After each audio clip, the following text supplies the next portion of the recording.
How's it going, everyone? Welcome back to the channel, and today we've got another one here from Hobby Master, and it is in 1/72 scale diecast. It is a Douglas A-4G Skyhawk here, and it is one from the Royal Australian Navy from VF805 while aboard the HMAS Melbourne in 1980. Now, this aircraft first arrived in Australia in 1967.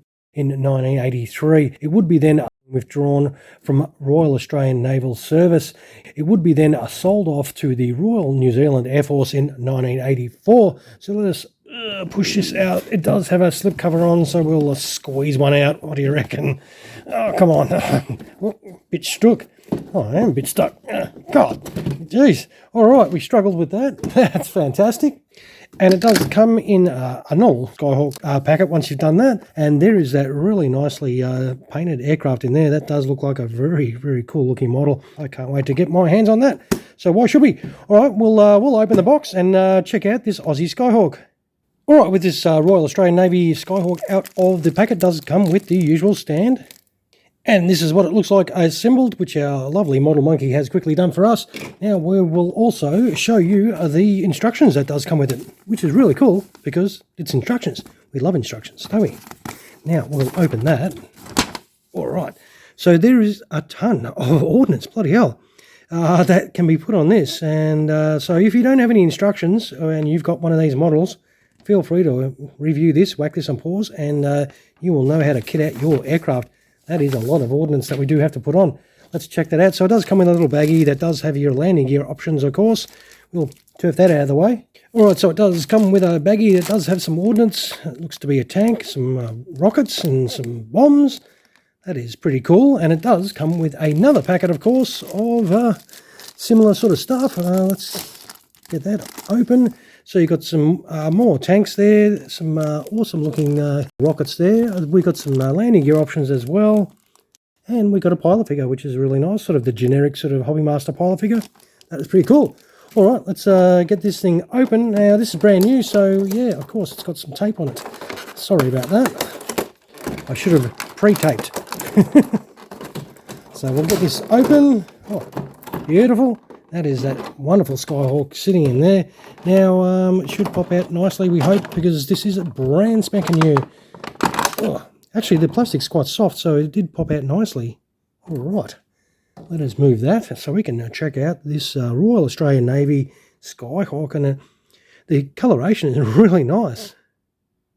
We'll zoom in and start having a look at some of these details for you. I mean, it's probably not going to be everyone's livery because this is an Australian one, but for me personally, I think it's pretty bloody awesome because, well, obviously, I am Australian, so it does have some nice details, though. So if you're into your Australian aviation, you will definitely want to grab one of these. I am not sure if these open or... Oh, wow, okay. They actually open up and stay connected. That is freaking cool. Yep, I like that option. Very nice. Let's check out. Oh, it's got the upper surface's color scheme is the same underneath as well, so that is really cool.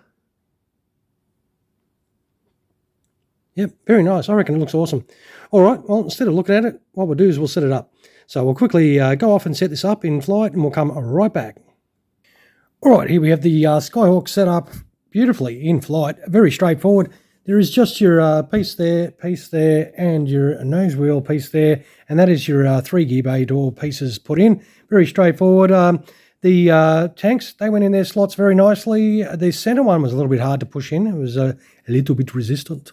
The missiles I put on the side here, they went in nicely. They are interchangeable with the other weapons loadout you do get, but I figure these ones sort of look like more of a loadout you'd put on, say, a Skyhawk operating in the Vietnam sort of theatre. Not so much what the Navy would be operating, so I sort of set it up like this just for in-flight, because that's how I assume this would probably look. And I reckon it does look pretty cool, definitely. So that is your beautiful Royal Australian Navy Skyhawk set up for in-flight.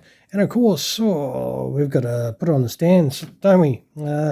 Yeah, that's where your stand hole is, right underneath there.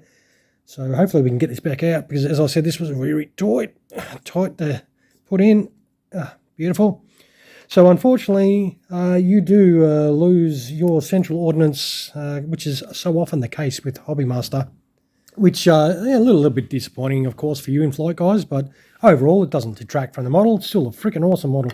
It looks really nice. So I do like this livery. It looks fantastic. And that is your awesome Skyhawk setup on the stand. Looks pretty cool. You'll definitely be pretty happy with it, of course, if you like to have yours in flight. But you know me, I don't. I like to, of course, have mine on its landing gear, so that's what we're going to do now. We'll quickly chuck some landing gear on this so we can check it out, gear down, and then wind up the video for you. All right, we'll be back in just a second. All right, here we have it set up for a gear down, very straightforward. You may notice I did swap out the outboard armament there with some rocket pods.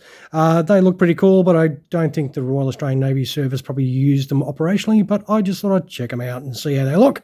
Now, you can, of course, put your central tank in there, and you can then go ahead and chuck your landing gear on there, and that is straightforward too. Nose wheel, and then a nose wheel gear bay door there. That drops straight in. Now, with the main landing gear, there is a large gear bay door there that you've got to put in first, and then you can drop your main landing gear on top of that to keep it in place. And of course, you've got your little small one there that you can just chuck in. Same routine on that side, very straightforward. For those of you that may ask, the arrestor hook there does not move. That is in a fixed position, but it does have a lot of nice detail. I reckon it looks awesome. There's some awesome detail inside the wheel well as well. That looks pretty cool. As you can see, there's some gun details there too. Yeah, sets up nicely. We'll zoom out a fraction. And I reckon this is another nice looking model from Hobbymaster, of course. I did open the canopy so you can have that in the open position. And if you want to, try and squeeze in there to see the cockpit details and the instrument panel, there's a little bit of instrument detail in there. And you can squeeze your little generic pilot figure into its position. One thing I will say, if you've got big chunky sausage fingers like me, be bloody very careful of your in-flight refueling probe, because no doubt that would be real easy to snap off. And with that, I will wind up the video, of course. Now, don't forget, if you enjoyed what you saw, some of those, drop some comments down below too. Tell me what you think of the model, if you've got one. I'm always happy to hear from everyone else out there in the world of diecast collecting. It is such a fun and frustrating hobby of ours. So, all right, everyone, I will take some photos of this, of course, throw them on the end for those of you that like to check out the detailed pics of the models. And for those of you that don't, well, turn off now. All right. Well, not quite now, because I want to thank you very much for taking the time to watch the video. Now you can go. All right. Once again, thank you. Yeah, I really appreciate everyone dropping past. And you all have an awesome rest of your day. Cheers, everyone.